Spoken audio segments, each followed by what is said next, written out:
Late at night, behind a rundown diner, Sarah, a poor but warm-hearted waitress, came across an old man digging through the trash in the freezing snow. Trembling, confused, and unable to remember who he was, feeling for him, she gave him her only meal and brought him back to her cramped apartment. In the days that followed, they cooked together, talked, and slowly began to treat him like family. But everything shifted on a rainy afternoon when Sarah spotted a soaked flyer on the alley wall, with the old man's face printed on it and a single line of text that revealed a secret no one could have imagined. Before we go back, let us know where you're watching from, and subscribe, because tomorrow I've got something extra special for you. The back door of Maple Street Diner slammed shut behind Sarah, and the cold hit her like a slap. 11 p.m. Snow drifted down through the broken streetlight, turning everything into shadows and strange shapes. Her feet ached. God, they always ached after the late shift. Sarah hefted the garbage bag over her shoulder, her breath coming out in white puffs. The alley smelled like grease and wet cardboard, and somewhere in the distance, a car alarm was going off. Just another Tuesday night in this part of town. She was halfway to the dumpster when she heard it. A sound, quiet but distinct. The scrape of something against metal. Sarah froze. There, behind the dumpster, a figure hunched over. The man's hands moved through the garbage with desperate, trembling motions. His coat was more holes than fabric, and his white hair caught what little light there was, making him look almost ghostly. Her first instinct was to look away, to pretend she hadn't seen anything. Sarah's hand moved automatically to her coat pocket, feeling the outline of the electric bill notice she'd stuffed there that morning. $347. Past due. The landlord had been calling too, leaving messages she couldn't bring herself to listen to. She should just walk past, dump the trash, and go home to Sophie, to her mother, to the cracked ceiling of their cramped apartment, and the space heater that barely worked, and the stack of bills that never seemed to get smaller, no matter how many double shifts she pulled. The man's shoulders shook, whether from cold or something else, Sarah couldn't tell. Damn it, she whispered to herself. Her father's voice echoed in her head the way it sometimes did when she was tired. "Baby girl, we ain't got much, but we got enough to share." He'd said that the last winter before he died, when he'd given his only warm coat to a stranger at the bus stop. Sarah had been furious with him then. Told him he was being stupid that they needed that coat. A week later, pneumonia took him. The old man shifted and Sarah saw his face. Gaunt, hollowed out, but his eyes, when they caught the light, were clear blue. Lost. Sarah made a decision she'd probably regret. "Hey!" Her voice came out rougher than she intended. The man's head snapped up. For a second, fear flashed across his face, raw and animal. He stumbled backward, nearly falling. Wait. Sarah held up her free hand. "I'm not gonna hurt you. Hold on a second." She dropped the garbage bag and reached into her other coat pocket. The foam container was still warm. Frank, the night cook, had given it to her before she left. A burger and fries. Her dinner, the only meal she'd have until tomorrow's lunch break. Sarah looked at the container, then at the old man, then back at the container. "Jesus Christ, Sarah, you're such an idiot," she muttered, but she was already walking toward him, holding it out. The man stared at the container like it might explode. His hands shook worse. Up close, she could see that now. They were raw red with cold, the fingernails cracked and dirty. "It's just a burger," Sarah said softly. "Take it, please." He reached out slowly, and when his fingers closed around the foam, she saw his whole body sag with relief. He opened it right there, and the way he looked at that burger made Sarah's throat tight. "Thank you." His voice was barely a whisper, rough with disuse. "Thank you." Sarah nodded, wrapping her arms around herself against the cold. She should go. She'd done her good deed. Sophie was probably still awake, waiting up, even though she wasn't supposed to. Her mother would be worried, but the man was eating so carefully, so slowly, like he was trying to make it last, like he couldn't quite believe it was real. "What's your name?" Sarah heard herself ask. He stopped mid-bite, looked up at her with those confused blue eyes. For a long moment, he just stared, his forehead creasing with effort. He swallowed, set the burger down gently. I'm not sure." Sarah's stomach dropped. "You don't know your name." "I know I had one." His voice cracked. "I remember. There were people, voices, bright lights, and then nothing. Just cold. And I can't." He pressed his palms against his temples. "I can't remember where I'm supposed to be." Oh God, this was worse than she thought. Sarah glanced around the alley at the snow starting to fall harder at the wind picking up. The temperature was supposed to drop below freezing tonight. She'd heard it on the radio at work. "Listen," she said, making another decision she definitely couldn't afford. "You can't stay out here. You'll freeze to death." He looked at her and she saw something in his expression that made her heart hurt. Hope. Tiny and fragile, like he didn't quite dare believe it. "I don't have anywhere to go," he said simply. Sarah thought about her apartment, about her mother's face when she brought home a stranger, about Sophie's safety, about all the very logical reasons why this was a terrible idea. Then she thought about her father, about the coat he'd given away, about how he'd always said that the measure of a person wasn't what they had, but what they did when they had nothing left to give. "Yeah, well," she cleared her throat. "Neither did I once upon a time. Come on. My place is small, but at least the wind won't cut right through you." The man stared at her like she'd just offered him the moon. "I'm Sarah," she said, holding out her hand. He took it. His grip was weak, but something about the gesture felt formal, old-fashioned. "I wish I could tell you my name," he said quietly. "That's okay. We'll figure it out." Sarah pulled her hand back and gestured toward the street. "But first, let's get you somewhere warm before we both turn into popsicles. My mom's gonna have questions, I'm warning you now. She's protective. And my daughter Sophie, she's 6, and she doesn't know about stranger danger yet, which drives me crazy, but maybe in this case that's good because she was rambling. She always rambled when she was nervous. Anyway, let's go." They walked out of the alley together, and Sarah tried not to think about what she was getting herself into. The snow fell faster, covering their footprints almost as soon as they made them, and somewhere in the distance, that car alarm finally stopped. The walk to her apartment building took 15 minutes. The old man moved slowly, limping slightly, and Sarah matched his pace. He didn't say anything, just followed her with that same bewildered, grateful expression.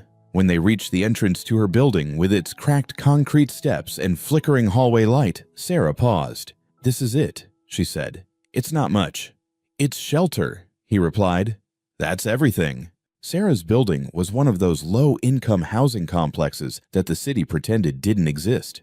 Peeling, paint-broken elevator walls so thin you could hear your neighbors' entire lives playing out. But it was home, or as close to home as she could afford. She unlocked the door to apartment 2B and pushed it open. "Mama," she called out, "I'm home. And, I brought someone." The sound of movement from inside. Her mother appeared in the narrow hallway, still dressed despite the late hour, a needle and thread in her hand. Emma Jackson was 62 years old, with silver-streaked hair pulled back in a neat bun and eyes that missed nothing. Those eyes went straight to the old man behind Sarah. "Baby, what?"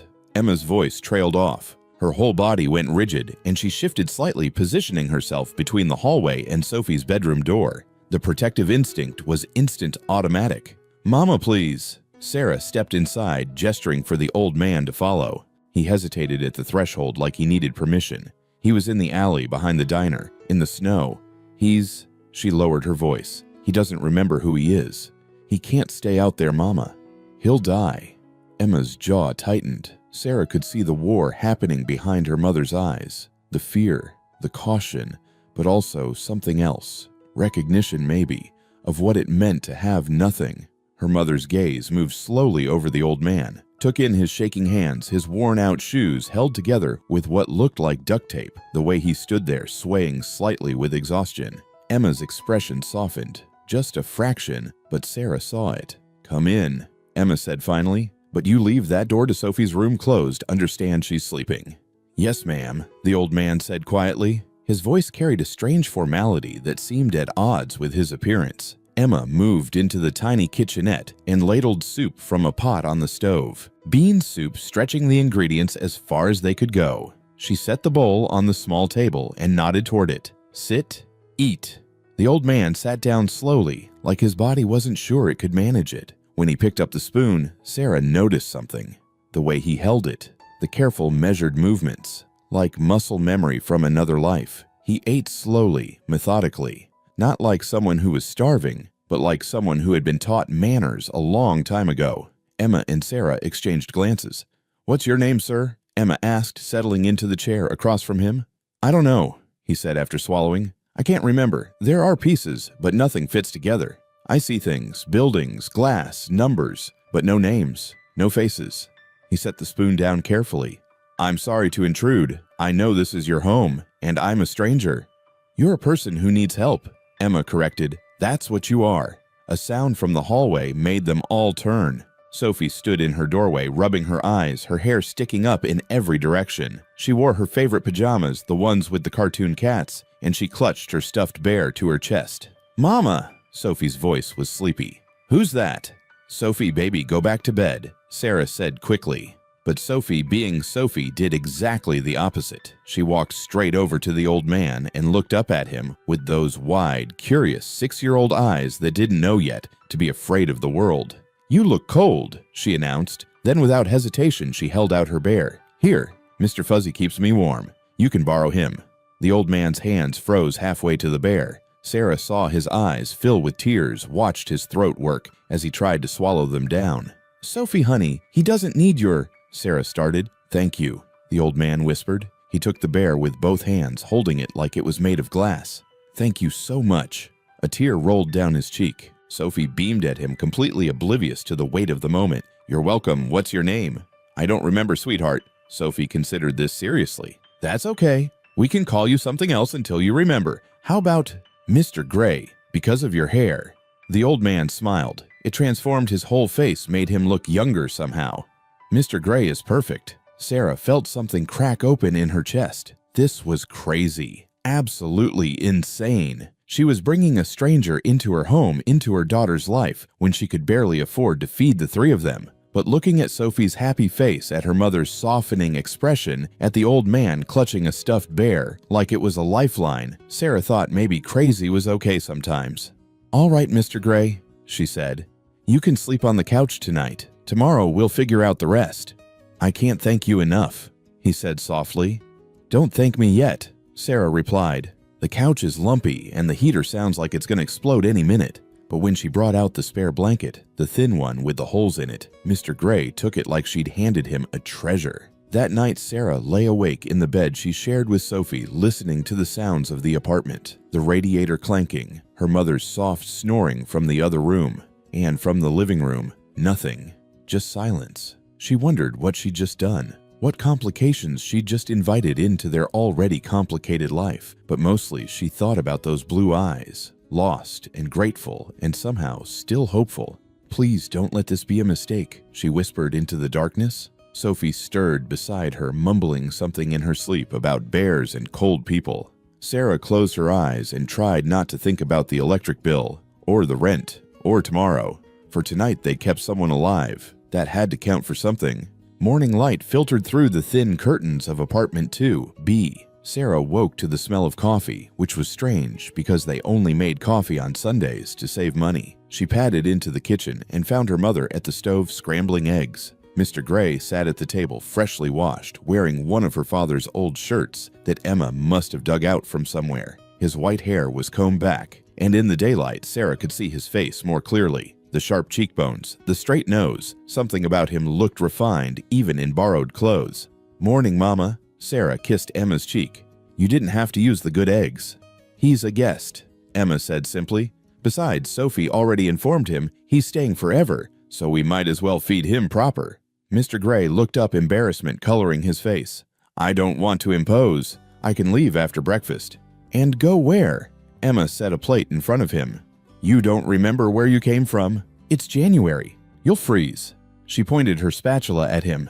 "You can stay until we figure this out, but you'll make yourself useful. I don't keep idle hands in my house." "Yes, ma'am." Mr. Gray's response was immediate, almost military in its precision. Sarah watched the interaction carefully. There was something about the way he held himself, even sitting at their cheap table eating scrambled eggs. A kind of unconscious dignity that didn't match his circumstances. Sophie burst out of the bedroom, already chattering at full speed. "Mr. Gray, did you sleep good? Did Mr. Fuzzy keep you warm? Mama, can Mr. Gray walk me to school?"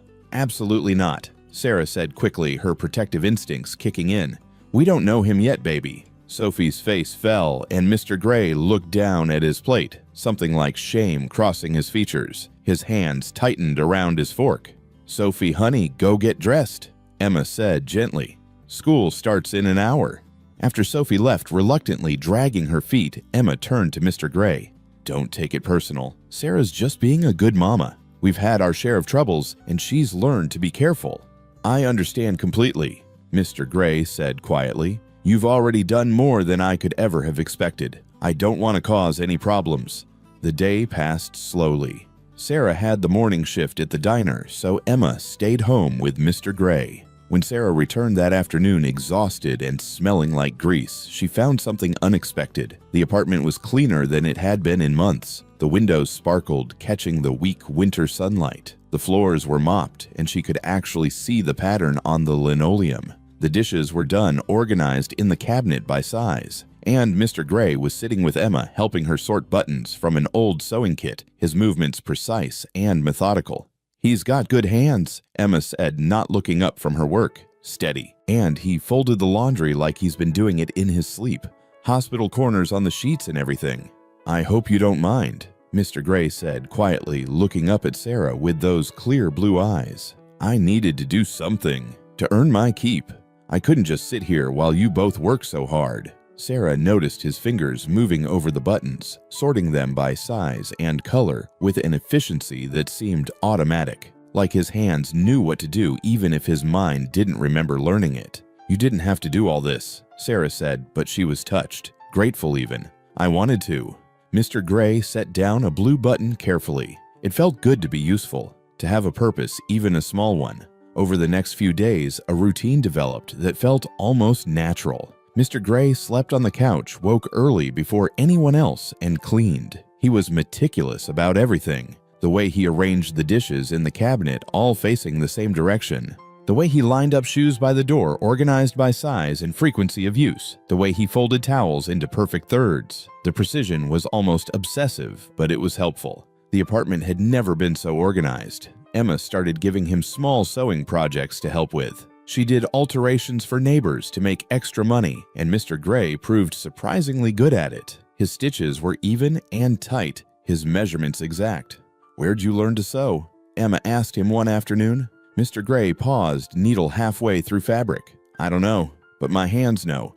It's like they remember even when my mind doesn't." On the fourth day, Sarah came home to find Mr. Gray reading to Sophie from one of her picture books. His voice was gentle, patient, and he corrected his pronunciation naturally when Sophie pointed out a word he'd said wrong. He didn't get defensive or annoyed. He just smiled and thanked her for teaching him.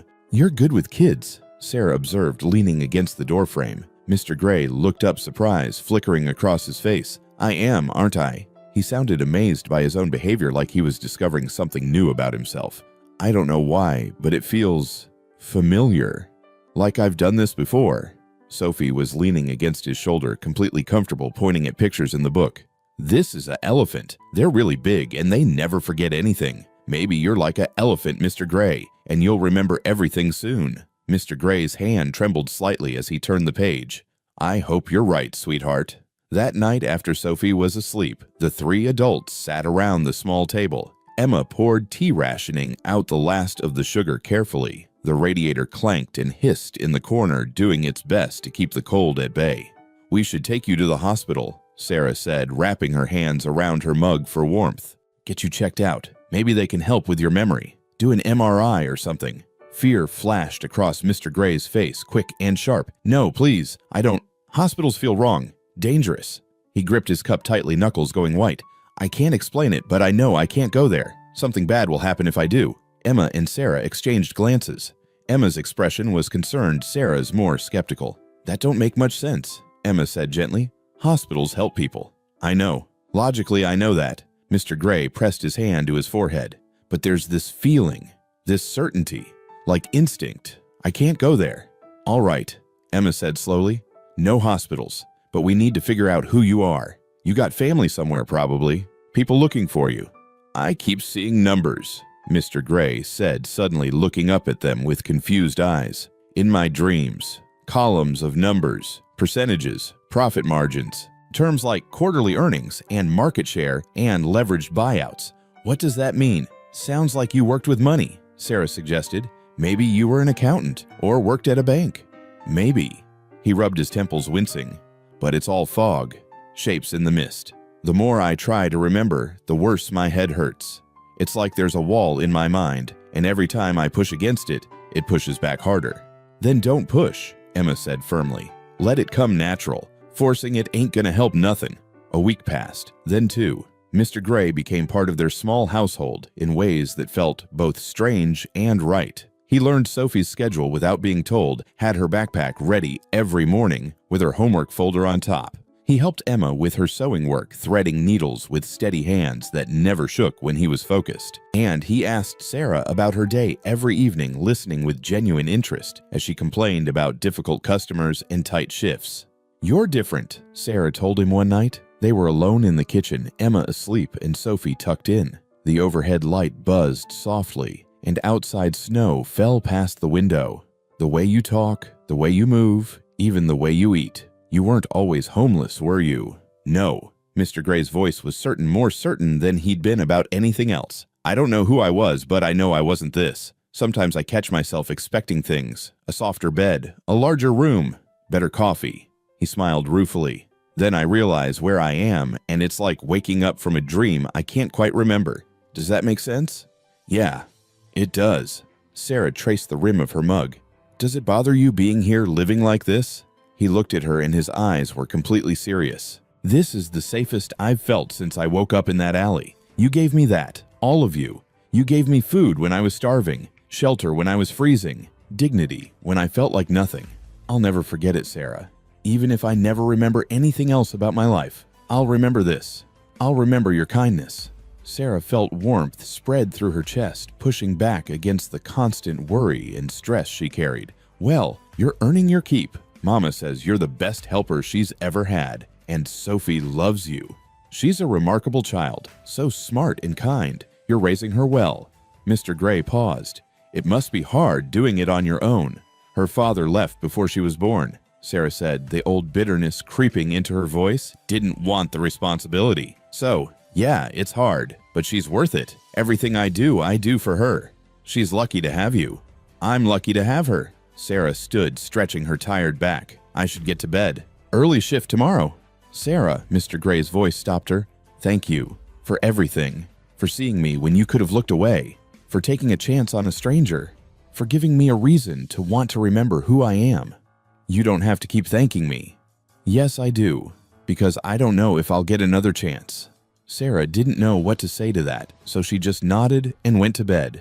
But his words stayed with her, echoing in her mind as she drifted off to sleep. Sarah managed to get Mr. Gray a job at the diner. It took some convincing. Marlene, the owner, wasn't happy about it. She stood behind the register with her arms crossed, her expression skeptical, as Sarah made her pitch during the slow afternoon period.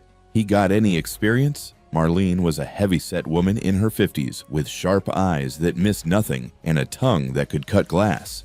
"He's clean, punctual, and strong enough to bust tables," Sarah argued, leaning against the counter. "And he works for minimum wage. When's the last time you found someone willing to do that and actually show up on time?" Marlene grunted, considering. "What's his story? Why's he need work so bad?" Sarah had prepared for this. "He's down on his luck, staying with my family temporarily, trying to get back on his feet. He's good people, Marlene. I wouldn't ask if I didn't believe that." "You got good instincts about people, I'll give you that." Marlene sighed heavily. "Fine, 2-week trial, but he messes up, he's gone. And I mean any kind of mess up. I can't afford problems." "Thank you. You won't regret it." "I better not." Mr. Gray started the next day. Sarah watched him nervously during the lunch rush, ready to jump in if he needed help. But he moved through the diner with surprising grace. He memorized the table numbers immediately, never mixed up orders, and seemed to anticipate what customers needed before they asked. He kept coffee cups filled, cleared plates efficiently, and even managed to calm down an angry customer who'd been kept waiting too long. "Where'd you find him?" Frank asked, flipping burgers on the grill. Frank was the day cook, a thin man with tattooed arms and a good heart. "He moves like professional waitstaff, real smooth." "No idea," Sarah admitted, watching Mr. Gray navigate the narrow space between tables without bumping into anyone. "But he's good, right?"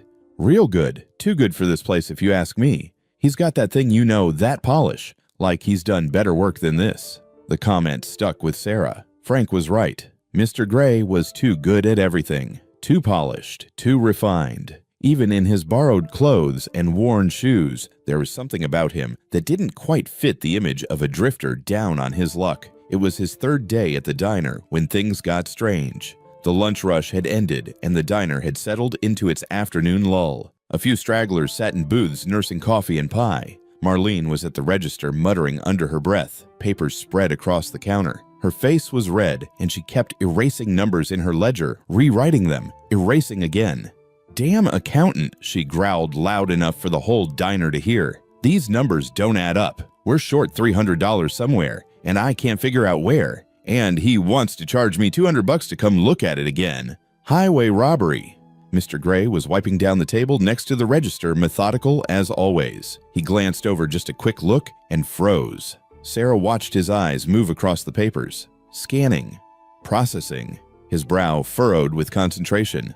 "Line 3, Mr. Gray said suddenly, his voice cutting through Marlene's muttering. "The total should be $450, not $540. You calculated compound interest but forgot to subtract the service fee from the supplier. And line 7 is missing the cost of goods sold from Tuesday's delivery. The invoice is probably in your other folder." The entire diner went quiet. Even the stragglers looked up from their coffee. Marlene slowly turned to stare at Mr. Gray, her mouth hanging open. "What did you just say?" Mr. Gray blinked, looking confused like he'd just woken up from a trance. The numbers, they're wrong. The books don't balance because..." He stopped pressing his hand to his forehead. "I don't know how I know that. I just looked at the page and I could see it. The errors, the missing pieces. It was automatic." Marlene snatched up her papers with shaking hands and checked. Her eyes went wide, then wider. "Holy hell, he's right. Every single thing he said is right." She looked at Mr. Gray like he'd just performed magic. "The invoice from Tuesday is in my car. I forgot to enter it. And the interest calculation, I did it wrong. But how did you... Who the hell are you?" "I don't know, mister," Gray said, and he sounded frightened. His hands were shaking now, the rag dropping to the floor. "I saw the numbers, and I just knew. Like breathing.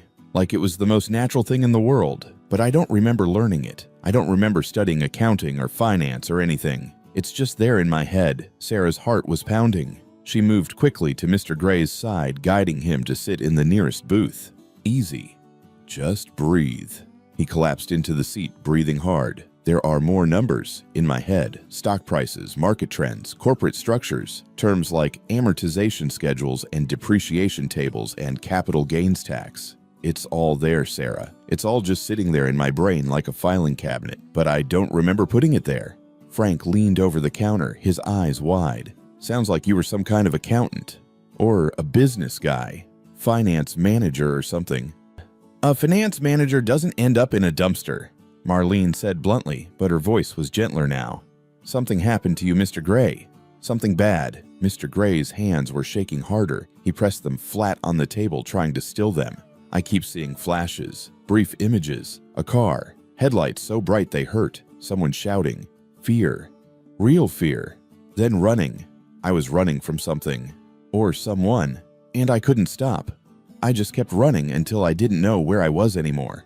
Sarah knelt beside the booth, taking his hands in hers. They were ice cold despite the diner's warmth. "It's okay. We'll figure it out. Whatever happened, whatever you're running from, we'll figure it out together." "What if I did something terrible?" Mr. Gray whispered, his blue eyes desperate. "What if that's why I can't remember? What if my mind is protecting me from something awful I did? What if I'm running from the police?" "Stop!" Sarah squeezed his hands tighter. "Listen to me. I've seen bad men in my life. I've known bad men. They don't clean apartments for free. They don't read bedtime stories to little girls. They don't cry when a child gives them a teddy bear. Whatever you were, whoever you are, I don't think you're bad. I think you're scared and hurt and lost, but not bad." Mr. Gray closed his eyes, and a tear slipped down his weathered cheek. "I want to believe that. Then believe it. I do."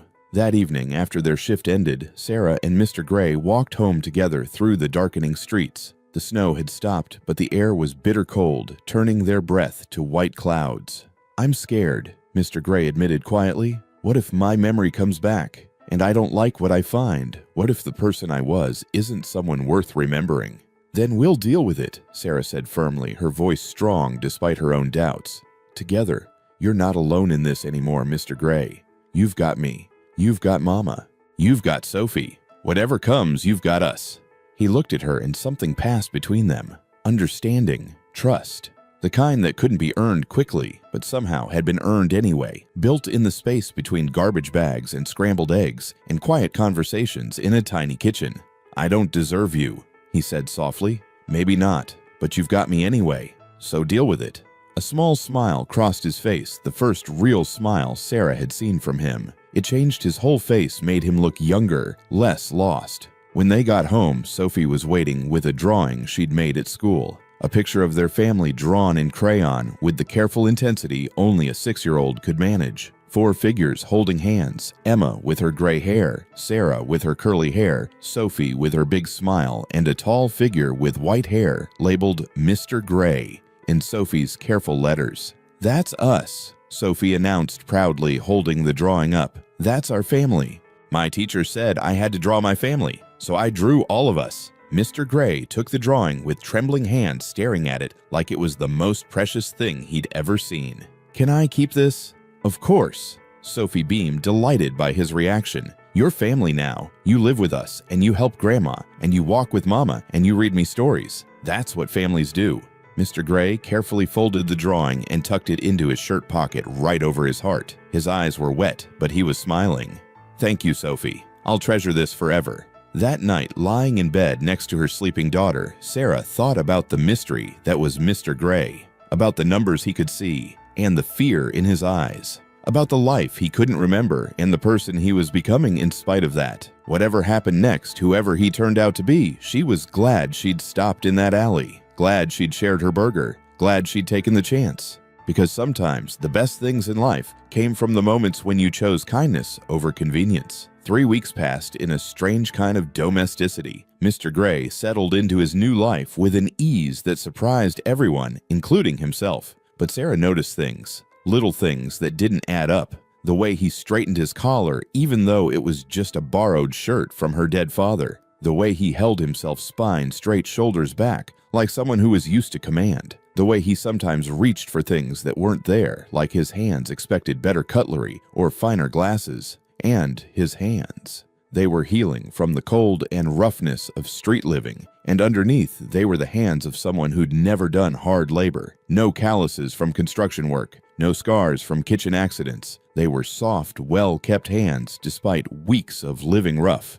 It was a Thursday afternoon, gray and drizzling when everything changed. Sarah was taking out the trash again, same alley, same dumpster. The rain had turned the alley into a mess of puddles and floating garbage, the water reflecting the gray sky like dirty mirrors. She was about to head back inside, already thinking about the evening shift and what she'd make for dinner, when something caught her eye. A piece of paper soaked through, plastered against the brick wall near the dumpster. Most of it was illegible, the ink bleeding into formless blobs of color, but part of an image was still visible, a face. Sarah's heart stopped. She moved closer, her shoes splashing through puddles. She peeled the paper off the wall carefully, gently, but it tore in places anyway. The cheap paper couldn't handle the moisture, but enough remained, enough to see. A photograph, professional quality, even degraded by rain, and text underneath, though most of it was unreadable, bleeding into the wet paper like watercolors. "Missing person" was clear at the top, printed in bold black letters that had survived the rain better than the rest. And the face, even blurred by rain and mud, even distorted by the soggy paper, she knew that face. The sharp cheekbones, the straight nose, those eyes, even in black and white, looked familiar. "Oh my God," Sarah whispered to the empty alley. Her hands shook as she tried to make out more words. Most were gone, dissolved into gray streaks, but fragments remained. "Alexander, Pierce, Chairman, substantial reward, contact." The paper was disintegrating in her hands, falling apart like her understanding of the past 3 weeks. She ran back into the diner, not caring that she was dripping mud across Marlene's clean floors, not caring about the customers who looked up in surprise. Mr. Gray was refilling the napkin dispensers at table 7, methodical as always. He looked up when Sarah burst in, and his smile faded immediately at her expression. Something in her face told him everything was about to change. "Sarah, what's wrong?" She couldn't speak. Her throat had closed up. She just held out the ruined flyer with shaking hands. Mr. Gray took it carefully, like it might burn him. His eyes moved across what little text remained, then to the photograph which, despite the damage, was clearly him or someone who looked exactly like him. Younger in the photo cleaner wearing an expensive suit, but unmistakably him. The napkin dispenser fell from his hand, clattering across the floor. Napkins scattered everywhere, white against the dark linoleum. "That's..." His voice broke, failed completely. He tried again. "That's me." Marlene came over Frank right behind her, both drawn by the commotion. They crowded around, staring at the flyer that was falling apart in Mr. Gray's trembling hands. "Alexander Pierce," Frank read aloud from the barely visible text, squinting at the water-damaged letters. "Chairman and CEO of Pierce Global Corporation, missing since December. Substantial reward for information. Pierce Global." Marlene's eyes went huge, her hand flying to her mouth. "Holy Mary, Mother of God. That's one of the biggest corporations in the country. They own half the commercial real estate downtown. They're worth billions. With a B."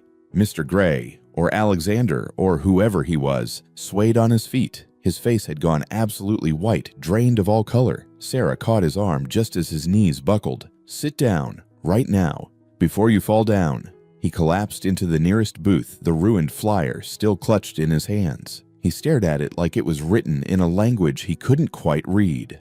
"I'm a CEO." He sounded like he didn't believe his own words, like the concept was completely foreign. "I run a corporation, a billion-dollar corporation. According to this, you don't just run it," Marlene said, her voice hushed with something like awe. "You built it. You're Alexander Pierce. You're famous in the business world. My late husband used to read about you in the Wall Street Journal. Said you were a genius. Ruthless, but a genius." Sarah felt like the floor had dropped out from under her. Her stomach twisted into knots. Billions of dollars. That was more money than she could even conceptualize. That was more money than existed in her entire world. And Mr. Gray, this man who'd been sleeping on her lumpy couch and eating her scrambled eggs and helping her mother with sewing, he was worth that much. "The reward alone is $50,000, Frank said, still reading the fragments of text he could make out. 50 grand just for information leading to finding you. $50,000. Sarah's mind spun. That was more money than she'd see in 5 years of working double shifts. That was Sophie's college fund. That was her mother's medical bills paid off. That was security, real security for the first time in her life. And Mr. Gray Alexander, whatever his name was, he wasn't just some homeless man she'd saved. He was someone important, someone powerful, someone who lived in a completely different world than she did, a world she couldn't even imagine, someone who had no reason to stay in her cramped apartment now that he knew the truth. "I need to remember." Alexander gripped the table edge until his knuckles went white, the tendons standing out on his hands. "Why can't I remember? Why can't I see it? My company, my life, any of it." "The flyer mentioned an accident," Sarah said, still staring at the ruined paper. Her voice sounded distant to her own ears, like someone else was speaking. "A car accident in early December. Maybe you hit your head, got a concussion that can cause memory loss. Someone was chasing me." Alexander's voice was distant, like he was reaching for something just out of grasp, something hidden in fog. "I remember that now. Clearer than before. Headlights. So bright they blinded me. And then impact. Metal crunching. Glass breaking. And then I was running. I ran and ran until I didn't know where I was anymore. Until I didn't know who I was anymore." "Why would someone chase you?" Frank asked, his voice gentle. "I don't know.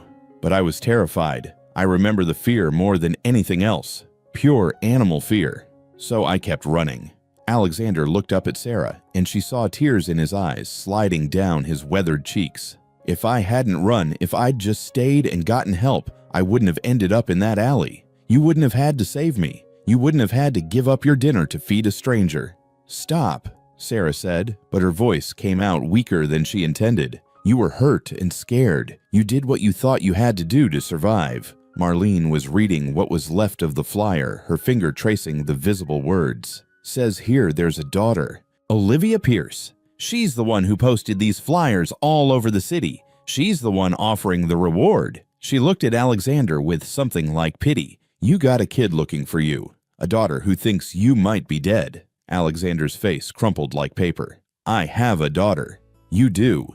And if this is real, if you're really Alexander Pierce, she's probably going crazy, wondering where you are, wondering if you're alive or dead. Sarah's mind was racing, spinning through implications and possibilities and fears she didn't want to name. This changed everything. Everything. Alexander wasn't just some lost old man. He was someone's father. Someone important to a lot of people. He had a life, a real life, a wealthy, powerful life, waiting for him somewhere. A life that didn't include a struggling waitress and her family in a cramped two-bedroom apartment. "We have to call," Sarah said, even though the words hurt coming out, even though she felt like she was losing something precious.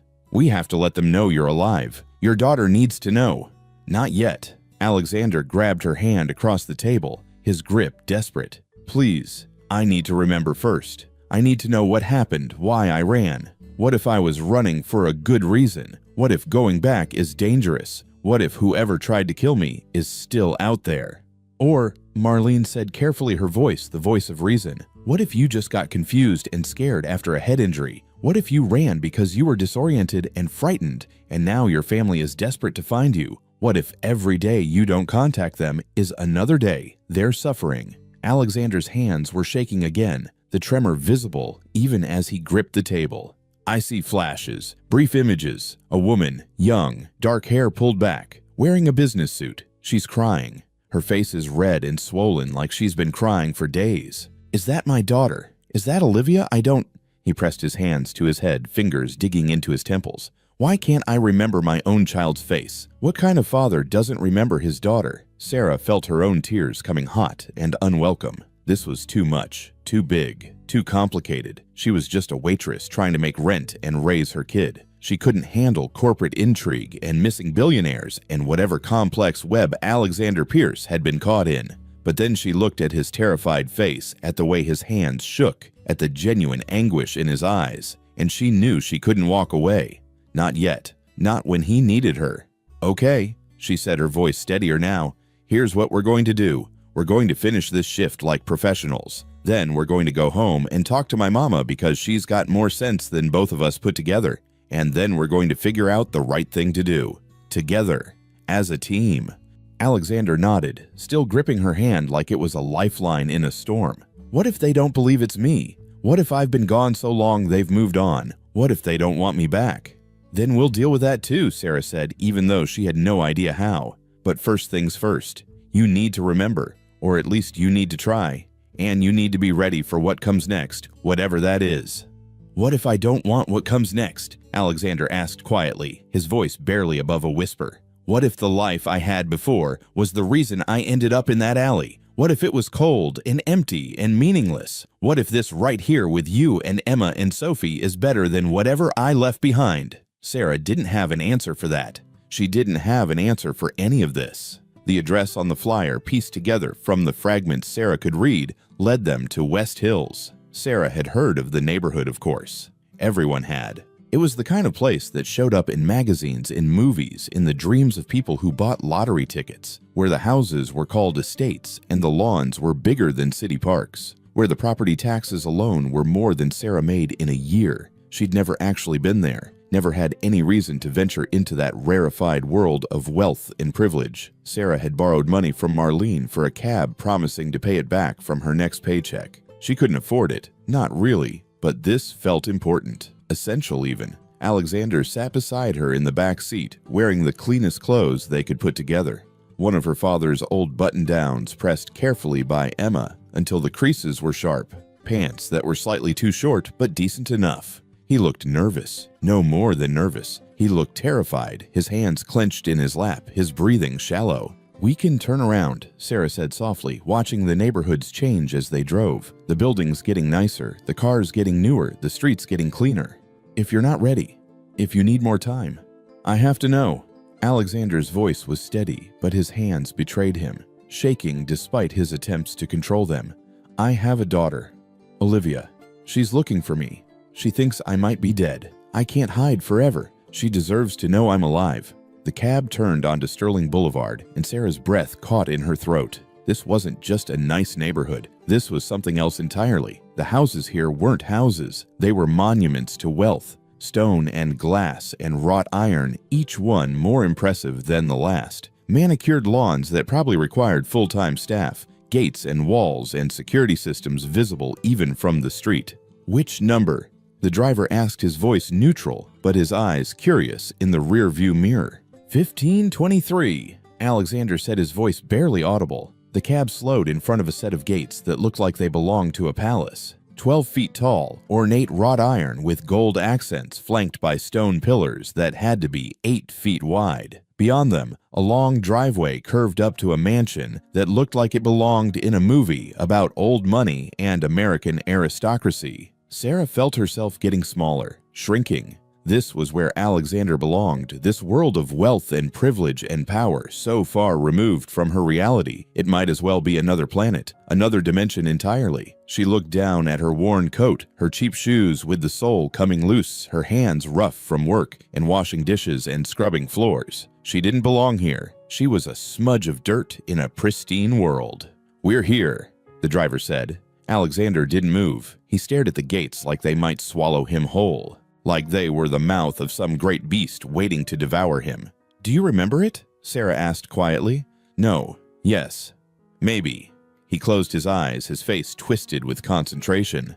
"I remember the gates. I remember driving through them every day, morning and evening. But it's like watching someone else's life, like a movie I saw once and can barely recall." Sarah paid the driver using up the last of Marlene's loan. $43 for a 20-minute drive, highway robbery, but she handed it over without complaint. They stood on the sidewalk, two small figures before the imposing entrance, and Sarah had never felt more out of place in her life. "There's an intercom." Sarah pointed out, her voice small. "On the pillar there." Alexander walked to it like a man approaching his own execution. Each step seemed to require effort, like he was moving through water. His finger hovered over the button for a long moment, trembling, before he finally pressed it. Static crackled through the speaker. Then a woman's voice, efficient and professional, and probably paid more than Sarah made in a month. "Pierce Residence, how may I help you?" Alexander opened his mouth. Nothing came out. His throat worked, but no sound emerged. Sarah stepped up beside him, finding strength she didn't know she had.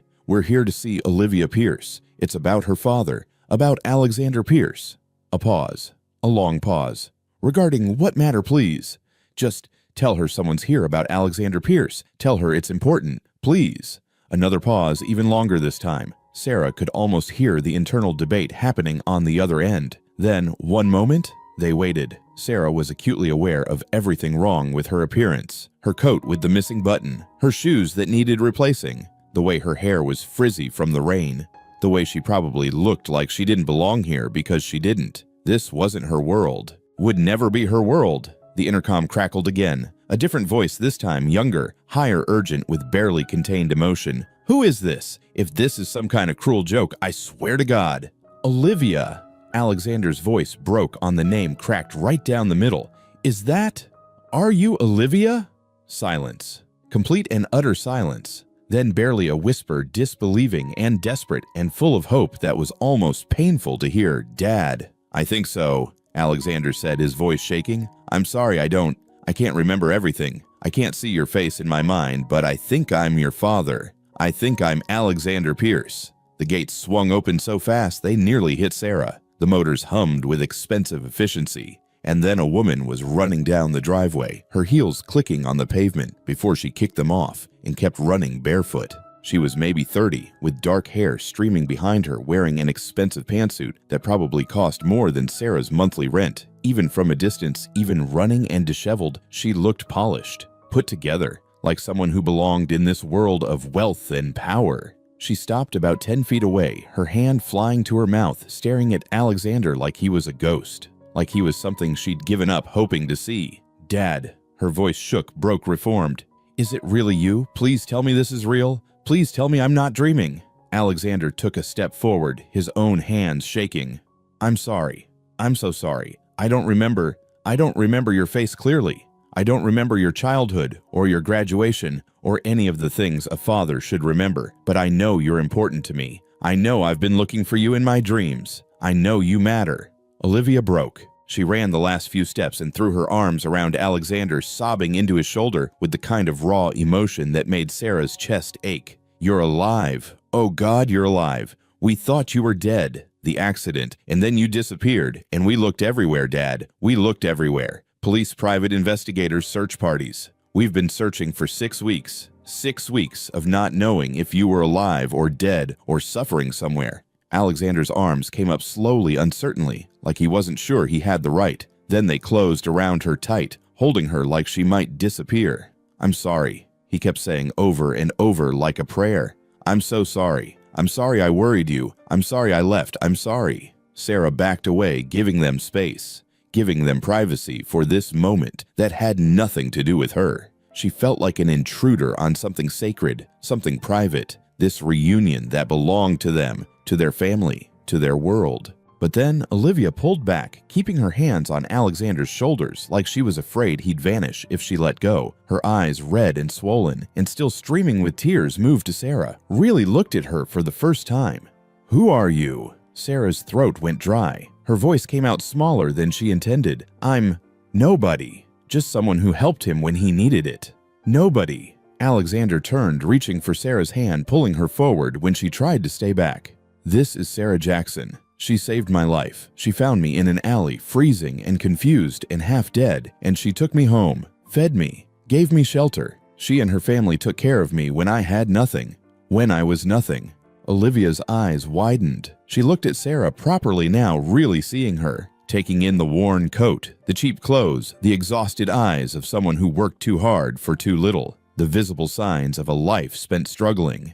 "You took care of my father." Her voice was thick with emotion. "You brought him into your home." "I did what anyone should do," Sarah said quietly, but even as she said it, she knew it wasn't true. Most people wouldn't have stopped. Most people would have walked past, pretended not to see, told themselves it wasn't their problem. "No." Olivia's voice was firm, certain. Most people would have walked past. Most people wouldn't have risked bringing a stranger home, especially these days, especially someone who could have been dangerous. "You saved him." She stepped forward and did something Sarah didn't expect, something that made her stiffen with discomfort. She hugged her, this wealthy stranger in her expensive suit, hugged Sarah like they were family. "Thank you. Thank you so much. I don't know how to repay you. I don't know how to express how grateful I am." Sarah stood rigid, uncomfortable with the embrace, with the gratitude, with everything about this situation. This world wasn't hers. These people weren't her people. She'd done what she'd done because it was right, not for thanks or rewards or recognition. When Olivia pulled back, she was still crying. Tears streamed down her face, but she was smiling too, smiling through the tears. "Please come inside, both of you. We have so much to talk about, so much to figure out. Please." "I should go," Sarah said quickly, already backing toward the street. "You two need time together. Family time. I'll just catch another cab, head back to work." "No." Alexander's voice was sharp, almost panicked. "Don't go. Please. I need you here.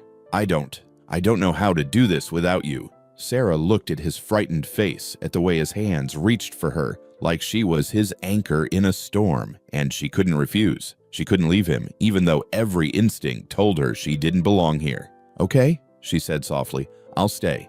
For a little while." The inside of the mansion was even more overwhelming than the outside. Marble floors that probably cost more than Sarah's entire apartment building. Crystal chandeliers that caught and refracted light into rainbow patterns. Art on the walls that Sarah recognized from high school art history class pieces that belonged in museums. Furniture that looked antique and was probably worth more than she'd make in 10 lifetimes. She felt like a smudge of dirt in a pristine world, like she was leaving invisible traces of poverty and struggle on everything she touched. Olivia led them to a sitting room that was bigger than Sarah's entire apartment. Bigger and more beautiful, with windows overlooking manicured gardens and a fireplace that actually worked, flames dancing behind a glass screen. She called for staff, and suddenly there were people bringing tea and fine china, bringing blankets that were probably cashmere, asking if Alexander needed anything at all. Sarah perched on the edge of a chair that probably cost more than her car, afraid to sit back, fully afraid she'd somehow damage it or mark it or ruin it with her presence. "Tell me everything," Olivia said, sitting across from Alexander, leaning forward with desperate intensity. "What happened after the accident? Where have you been? Are you hurt? Should I call a doctor?" "I don't remember much," Alexander admitted, his voice tired. "Old. There was a car accident. Someone forced me off the road. I remember being scared, terrified actually. So I ran. I don't know why I ran instead of waiting for help. I just remember the fear, and then running, and then nothing. Blank spaces. and then I woke up in an alley with no memory of who I was or how I got there. The police said someone ran you off the road deliberately, Olivia said, her voice tight with barely controlled anger. Corporate espionage, they think. Someone trying to get you out of the way before the Turner merger. Trying to stop the deal or steal the terms or something. You disappeared from the accident scene before the ambulance arrived. They found your car, but not you. We've been searching for 6 weeks, Dad. 6 weeks of hell. 6 weeks. Sarah did the math quickly. She'd found him about 4 weeks ago. Where had he been for those first 2 weeks, wandering, surviving somehow? The thought made her chest ache. I'm sorry, Alexander said again, the words seemingly the only ones he knew anymore. I'm sorry I worried you. I'm sorry I put you through this.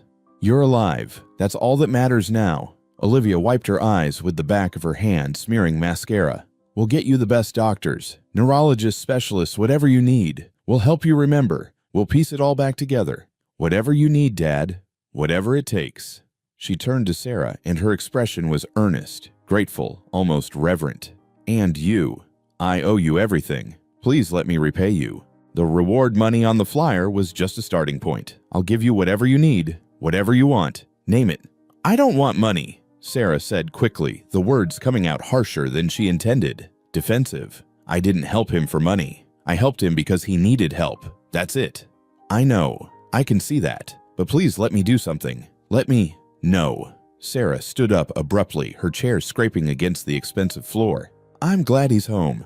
I'm really glad he's safe and with his family. But I need to go now. I have work. My daughter needs to be picked up from school. I have a life to get back to. She headed for the door before anyone could stop her, before she could say something she'd regret, before the emotion building in her chest could spill out. The mansion, the wealth, the stark reminder of how different their worlds were. It was suffocating. She couldn't breathe. She made it outside, past the pristine gardens, past the gates that were still open onto the sidewalk, before Alexander caught up to her. He was out of breath, not used to running anymore. Sarah, stop. Please. She turned, and she hated that her eyes were wet, hated the weakness. You're home. You're with your daughter. This is where you belong, Alexander. In that mansion with your billions of dollars and your expensive life, not in my cramped apartment eating cheap eggs. Then why does it feel wrong? Alexander grabbed her hands, his grip desperate. Why do I feel more at home in your 2-bedroom apartment than in that mansion? Why does the thought of staying here make me want to run again? Because you don't remember your real life yet, Sarah said, pulling her hands back. Once you do, once your memory comes back fully, you'll see. You'll remember who you really are and what you really want. This is your world, Alexander, not mine. I'm just a waitress who got lucky enough to help someone important. Sarah, I have to get back to work. She interrupted, her voice firmer now. Sophie needs to be picked up from school in an hour. I have bills to pay and shifts to cover and a life that doesn't include mansions and private security and whatever complicated corporate world you came from. This was good. I'm happy for you. I'm happy you're home and safe, but this is where we say goodbye. She walked away, her vision blurred with tears she refused to let fall. She didn't look back, even though she could feel Alexander watching her go, even though every step felt like she was tearing away a piece of herself. The cab ride home ate up the last of her money she didn't really have. Sarah walked into her apartment to find Emma waiting, concern written all over her weathered face. How'd it go, baby? He's home, Sarah said, her voice flat. Emotionless. He's got a daughter, a mansion, a billion-dollar company, a whole life. That's good, isn't it? That's what we wanted. Yeah. Sarah headed to her room, needing to be alone. It's real good. She closed the door and let herself cry. Great heaving sobs that came from somewhere deep inside, crying for the loss of something she'd never really had, for the friend who'd become family, for the impossible fantasy that someone like him could stay in her world. She cried herself out, then washed her face and went to pick up Sophie from school. Life went on. It always did. 3 days passed. 3 days that felt like 3 years. Sarah threw herself into work, picking up extra shifts, staying busy so she wouldn't think, wouldn't remember, wouldn't miss the old man who used to help fold laundry and read bedtime stories with perfect patience. Sophie kept asking when Mr. Gray was coming back, her 6-year-old face confused and hurt. Did I do something wrong? Did I make him mad? Why doesn't he visit anymore? He went home, baby, Sarah explained for the 5th time. He found his real family, his real home. But we're his family too, Sophie protested, her lower lip trembling. He said so. He kept my drawing. He promised he'd never forget us. Sarah had no answer for that. Emma said nothing, but her knowing looks said everything. Her mother had always been able to see right through her, to see the hurt Sarah tried to hide. On the fourth day, Sarah was clearing tables during the lunch rush when the diner went silent. That strange, sudden silence that meant something was either very wrong or very right. The kind of silence that made you look up from whatever you were doing. She looked up. A black Mercedes was parked outside, sleek and expensive, and completely out of place on their run-down street. The kind of car that cost more than most people's houses. And walking through the door, looking like a completely different person, was Alexander Pierce. He wore a tailored navy suit that had probably been custom-made by some designer whose name Sarah wouldn't recognize. His white hair was professionally cut and styled. His shoes were polished to a mirror shine. He wore a watch that probably cost 6 figures. He looked like what he was, powerful, wealthy, in command.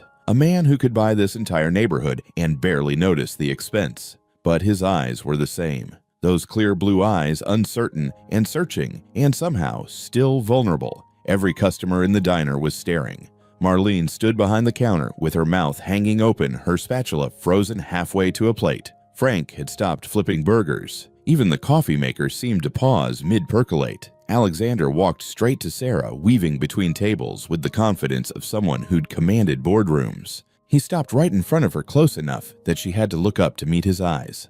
"Hi," he said softly. "Hi." Sarah's heart was pounding so hard she was sure everyone could hear it. "You look different. Like yourself, I guess.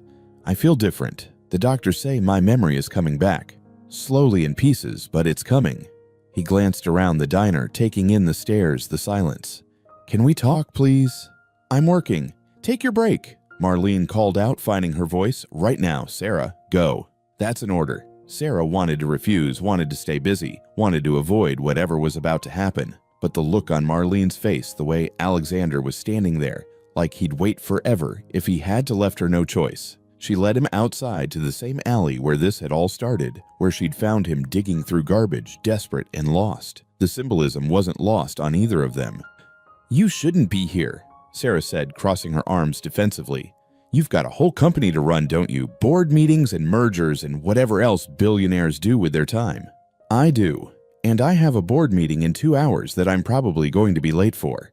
But I had to come here first. I had to see you." Alexander stepped closer, and Sarah fought the urge to step back.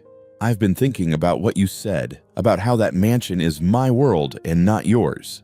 "It's true."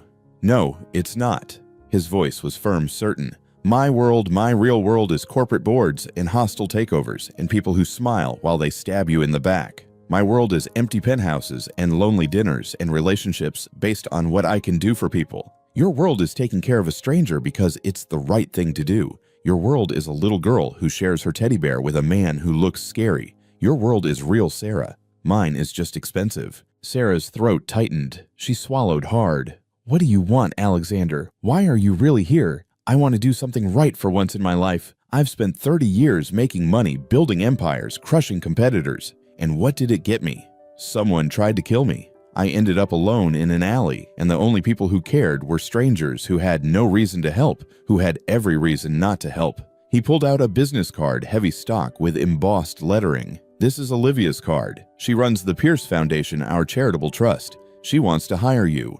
"What?" Sarah stared at the card like it might bite her. "As a program director, someone who actually understands what poverty looks like, what people really need. Someone who won't just throw money at problems, but will actually solve them." He pressed the card into her hand, and it felt heavy, weighted with possibility. "The salary is $80,000 a year, plus full benefits, medical and dental and vision, plus a college fund for Sophie that will pay for any school she wants to attend all the way through graduate school if she chooses, including housing, books, everything." Sarah's knees went weak. She reached out to steady herself against the brick wall. $80,000. That was impossible. That was more money than she'd ever dreamed of making. That was security, real security. That was Sophie's future. That was her mother's medical bills paid off. That was never having to choose between electricity and groceries again. "I can't accept this," she whispered, but even as she said it, She knew how stupid it sounded. It's charity. You're doing this because you feel guilty. Because you're exactly what we need. Alexander interrupted, his voice strong. Certain. Olivia spent 3 days researching poverty programs after I got home. She read every proposal that's crossed her desk in 5 years. Every grant application, every outcome report, every program evaluation. And you know what she realized? They're all written by people who've never been poor. People who've studied poverty in textbooks but never lived it. They're full of good intentions and bad assumptions. We need someone who knows, someone who's lived it, someone who understands what it's actually like to be one missed paycheck away from homelessness. I'm not qualified. I didn't even finish college. I dropped out when I got pregnant with Sophie. You're more qualified than anyone else we could hire. You saved a man's life with nothing but compassion and a burger. You managed a household on poverty wages and still had enough left over to share. You raised a kind, intelligent daughter despite every obstacle society put in your way. If that's not qualified, I don't know what is. Sarah looked at the business card, at the embossed logo of the Pierce Foundation. At the future, it represented shimmering like a mirage. What about my job here? Marlene needs me. I can't just abandon her. I already talked to Marlene this morning before you got here. Paid off her business loan too, but don't tell her I told you. She said if you don't take this opportunity, she'll fire you herself. She's happy for you, Sarah. Everyone who cares about you wants this for you. I need to think about it. This is too big, too fast. Think fast. Olivia wants to meet with you tomorrow morning at 9. Alexander reached out, hesitated, then touched her shoulder gently. You saved my life, Sarah. Let me help change yours. Please, let me do one good thing with all this money. One thing that actually matters. He left her standing in the alley, holding a business card that weighed almost nothing, but felt like it held the entire world, holding possibility and fear and hope, all wrapped in embossed cardstock. That night, Sarah sat at the kitchen table with Emma and Sophie, the business card placed in the center like an artifact, like something precious and dangerous all at once. Take it, Emma said immediately, no hesitation. Don't be stupid, baby. But what if I can't do it? What if I fail? What if I get there and realize I don't belong? Then you fail. But at least Sophie will have her college paid for. At least we won't have to choose between electricity and groceries. At least you'll have tried. Emma reached across and covered Sarah's hand with her own, worn and weathered from years of hard work. Baby, you've been struggling your whole life, working 2 jobs since you were 16, raising Sophie alone, taking care of me. Someone's offering you a chance to stop struggling, to breathe, to build something better. Take it. Will Mr. Gray be there? Sophie asked, her voice small and hopeful. Will I get to see him again? Maybe sometimes, Sarah said, her throat tight. He's very busy now. He has his real life back. I miss him. Sophie's face was sad, her eyes downcast. He was nice. He never got mad when I asked questions. He read the same story 3 times and never complained. He made Grandma laugh. He was nice. Sarah agreed softly. He is nice. That didn't change. She looked at the card again, at the opportunity it represented, at the fear and hope warring in her chest like physical forces. This was terrifying. Absolutely terrifying. She'd be working with educated people, wealthy people, people who spoke languages of privilege and power she barely understood. She'd be responsible for programs and budgets and decisions that affected real lives. But she'd also have the chance to actually help people, to use her experience, her knowledge, her understanding of what it meant to be poor and desperate and scared, to make sure resources went where they were actually needed, not where some bureaucrat thought they should go. Okay, she said softly, the word barely audible. I'll do it. I'll try. Emma smiled, her eyes wet with tears. That's my girl. Sophie cheered, jumping up from her chair. Does this mean we're rich now? No, baby. It means we're going to be okay. That's even better. The Pierce Foundation offices were everything Sarah expected and dreaded. Glass and steel modern art people in designer suits who looked like they'd never missed a meal in their lives. Sarah wore her best outfit, which was a thrift store blazer and a pair of pants that almost matched. She felt like a child playing dress-up. Olivia met her in the lobby, all warm smiles and gratitude. Sarah, I'm so glad you came. Let me show you around. The foundation took up 3 floors of the building. They funded everything from homeless shelters to job training programs to medical clinics in underserved areas. The budget was bigger than the GDP of some small countries. Your office will be here, Olivia said, opening a door to a space that was bigger than Sarah's bedroom. windows overlooking the city, a desk that looked like it belonged in a museum, a computer so new it probably hadn't been released to the public yet. "This is too much," Sarah whispered. "This is standard." Olivia handed her a folder. "Here's the breakdown of our current programs and their outcomes. I'd like you to review them and give me your honest assessment. What's working? What isn't? What we're missing?" Sarah flipped through the folder. Pages and pages of data of programs of money being spent. "You want my opinion on all this? I want your expertise." Olivia's voice was firm. "Sarah, my father was right. We've been operating from theory, not reality. We need someone who knows what it's actually like. That's you." Over the next few weeks, Sarah dove into the work. She read every proposal, every outcome report, every budget, and she started to see the patterns, the waste, the good intentions that missed the mark. Like the job training program that required business clothes for interviews but didn't provide them. The food bank that was only open during working hours when most people who needed it couldn't get there. The housing assistance that required 3 months of pay stubs, which homeless people obviously didn't have. She compiled her findings into a report. Her hands shook as she emailed it to Olivia. The response came within an hour. "Come to my office now." Sarah's heart sank. She'd been too critical, too harsh. She was going to get fired on her first real assignment. But when she got to Olivia's office, the younger woman was smiling. "This is brilliant," Olivia said, waving the report. "You found problems we didn't even know existed, and your solutions are practical, achievable, and would actually help people." "Really? Really? I want to implement these changes immediately, starting with restructuring our job assistance program using your recommendations." Sarah felt dizzy with relief and pride, but not everyone was happy with the new hire. Brad Morrison worked in program development. He was 35, white, Princeton educated, and had been with the foundation for 8 years. He made sure Sarah knew it too. "So you're the new charity case," he said on her second week, his voice dripping with condescension. Olivia does love her feel-good stories. Sarah ignored him, but Brad wasn't done. "No college degree, no experience, but here you are with a corner office and a salary most of us had to work years to earn. Must be nice having connections." "I don't have connections," Sarah said quietly. "I have experience you'll never have." "Experience being poor," Brad laughed. "That's not a qualification. That's just sad." Other staff members watched the exchange uncomfortably, but said nothing. Sarah retreated to her office, face burning. Maybe Brad was right. Maybe she didn't belong here. Maybe she was just a token hire someone to make the Pierce family feel better about themselves. She was staring at her computer fighting tears when someone knocked on her door. Alexander stood there, and for a moment, she saw Mr. Gray again, the lost old man who'd helped her fold laundry. "I heard what Brad said," Alexander told her, his voice hard. "I'm sorry. That was unacceptable." "He's not wrong, though. I don't have the credentials everyone else does. You have something better. You have truth." Alexander sat across from her. "Do you know why I built Pierce Global? I was poor once too. My father was a janitor. My mother cleaned houses. I grew up in a neighborhood not much different from yours. I know what it's like to choose between food and rent." Sarah looked up surprised. "You never said." "I don't talk about it much. Once you get rich, people forget you were ever anything else.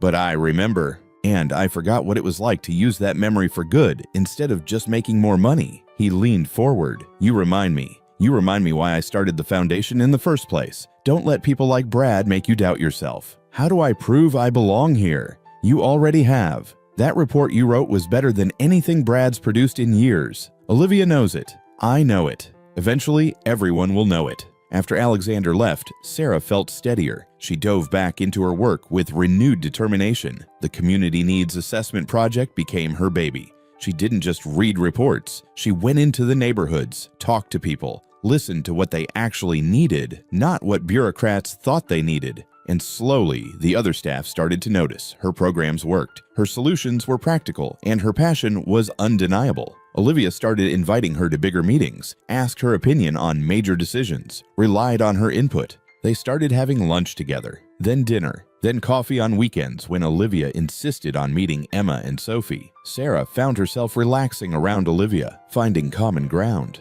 Olivia was lonely in her wealth, isolated by her position. Sarah was lonely in her poverty, isolated by her struggles. They balanced each other out. One evening, they were working late on a new housing initiative. The office was empty except for them, the city lights spread out below like fallen stars.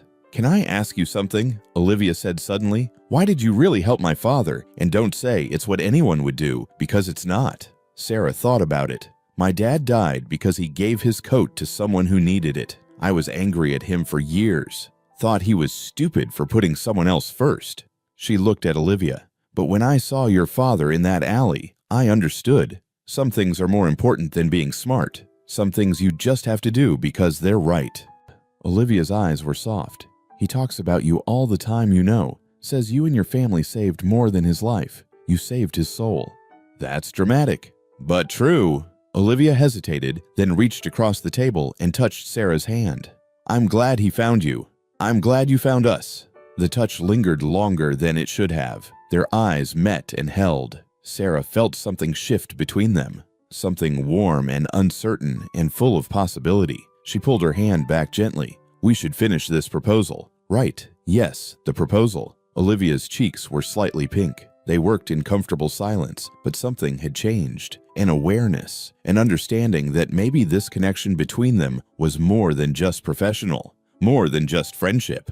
But neither of them was quite ready to name it yet. 1 year later, the garden at the Pierce estate had been transformed. White flowers everywhere, chairs arranged in perfect rows, a string quartet playing softly. The late spring sun was warm and the air smelled like roses. Sarah stood in a small room off the main house, looking at herself in the mirror. The dress was simple, elegant, cream-colored because she'd never wanted traditional white. Emma fussed with the hem, tears already streaming down her face. "Stop crying, Mama. You'll make me start." "My baby," Emma said, her voice thick. "My beautiful baby." Sophie burst in wearing her flower girl dress, a crown of daisies in her hair. "Mama, everyone's here. There's so many people. And the cake is huge, Mr. Gray. Mr. Pierce said I could have 2 pieces. "Just 1 piece," Sarah corrected automatically. "And be good during the ceremony." "I will." Sophie hugged her tight. "You look like a princess." Sarah didn't feel like a princess. She felt terrified and excited and overwhelmed. There was a soft knock on the door. "Sarah, can I come in?" Alexander stepped inside, resplendent in a gray suit. He stopped when he saw her and his eyes filled with tears. "You look beautiful." "Don't you start too," Sarah warned. He laughed, wiping his eyes. "I wanted to say thank you for everything, for saving my life, for letting us into yours, for making my daughter happier than I've ever seen her." "She makes me happy too," Sarah said softly. "I know. I can see it." Alexander pulled a small box from his pocket. "This was my wife's, Olivia's mother. She died when Olivia was 12, and I've kept this all these years. I'd like you to have it." Inside was a delicate bracelet, silver with tiny diamonds. "Alexander, I can't." "Please, you're family now, officially, and this should stay in the family." He fastened it around her wrist. "She would have liked you. She would have been proud that her daughter found someone so genuine."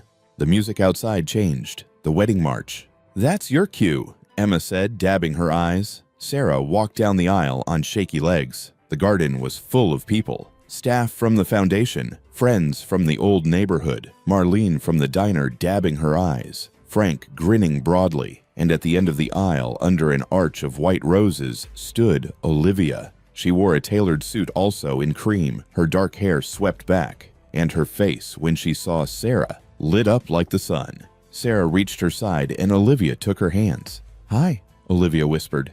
"Hi yourself." The ceremony was beautiful. They'd written their own vows. "Sarah," Olivia said, her voice strong despite the tears on her cheeks, "you taught me that wealth isn't measured in dollars, that family isn't defined by blood, that the bravest thing you can do is open your heart to someone who needs it. You saved my father's life, and in doing so, you saved mine too. I promise to love you, honor you, and fight beside you to make the world a little less cold for people who need warmth." Sarah's turn. She cleared her throat, trying not to cry. "Olivia, you showed me that different worlds can collide and create something beautiful, that taking a chance, even when you're scared, can lead to joy. You've given my daughter opportunities I never dreamed of. You've given my mother peace. And you've given me love I didn't think I deserved. I promise to be your partner, your equal, and your home, no matter what comes." "I now pronounce you married," the officiant said, smiling. "You may kiss." They did to cheers and applause. The reception was magical. Dinner was served, champagne flowed, and Sophie ran around showing everyone her flower crown. When it came time for speeches, Alexander stood up, tapping his glass. "A year ago," he said, his voice carrying across the garden, "I was dying in an alley. I had no idea who I was. No memory, no hope, nothing. And a woman who had every reason to walk past me didn't. Sarah saw a human being who needed help, and she helped. Not for reward, not for recognition, just because it was right." He looked at Sarah and Olivia standing together. "She didn't just save my life that night. She taught all of us what really matters. Not money, not power, not success, but kindness, compassion, the willingness to give when you have nothing left to give." He raised his glass. "To Sarah and Olivia, may their love remind us all that the most valuable thing we can offer each other is our humanity." "Hear, hear," the guests cheered. Brad, standing near the back, clapped along with everyone else. He'd learned over the past year that Sarah belonged exactly where she was. Her programs had a 93% success rate. She'd helped hundreds of people find stable housing, good jobs, and hope. She'd earned her place through results, and even Brad had to respect that. As the sun set and fairy lights twinkled to life in the trees, Sarah and Olivia had their first dance. Sophie joined them halfway through, giggling as Olivia spun her around. Emma stood with Alexander watching. "You raised a good one," Alexander said. "We both did," Emma replied, looking at Olivia. Later, much later, when the guests had gone and Sophie had fallen asleep with her face still painted with cake frosting, Sarah and Olivia stood in the garden alone. "Happy?" Olivia asked. "Terrified," Sarah admitted. "I keep waiting to wake up and find out this is a dream." "It's not a dream. It's real. We're real." Olivia pulled Sarah close. "You know what I realized today? When my father went missing, I thought I'd lost everything. But what I'd actually lost was perspective. I had all this money, all this influence, and I was using it to make myself feel better, not to actually help people." "You help people." "Now I do. Because of you." Olivia kissed her forehead. "You didn't just save my father. You saved me from becoming someone who had everything and understood nothing." Sarah leaned into her wife, and watched the stars come out. A year ago, she'd been a struggling waitress taking out trash in a cold alley, wondering how she'd pay next month's rent. Now she was married to the woman she loved, doing work that mattered with a daughter who'd never have to worry about choosing between food and electricity. "You know what I'm going to do tomorrow?" Sarah said suddenly. "What?" "I'm going to go down to that alley behind Maple Street Diner, and I'm going to set up a warming station there, with food blankets and a phone people can use to call for help, because there are more Mr. Grays out there. More people who just need someone to stop and see them." Olivia smiled. "That's why I love you, always thinking about the next person who needs help." "Someone helped me once," Sarah said simply. "My turn to pass it on." They stood in the garden, wrapped in each other's arms, while above them the stars shone down on two women from different worlds who'd found home in each other. Inside the mansion, Alexander watched through the window, Sophie sleeping against his shoulder. He thought about that cold alley, about the hunger and confusion and fear. And he thought about the warm hand that had reached out to him in the darkness. Sometimes salvation comes from the most unexpected places. Sometimes the person you save ends up saving you right back. And sometimes, if you're very lucky, a moment of kindness in a dark alley can change not just one life, but many. Alexander kissed the top of Sophie's head and smiled. His family had grown in the strangest, most beautiful way. And it all started with a burger, a teddy bear, and a woman who chose compassion over convenience. "Thank you, Sarah," he whispered to the night, "for everything." Outside, Sarah and Olivia turned toward the house, hands linked, ready to start their life together, ready to build something real, ready to make the world a little warmer, one act of kindness at a time. Join us to share meaningful stories by hitting the like and subscribe buttons. Don't forget to turn on the notification bell to start your day with profound lessons and heartfelt empathy.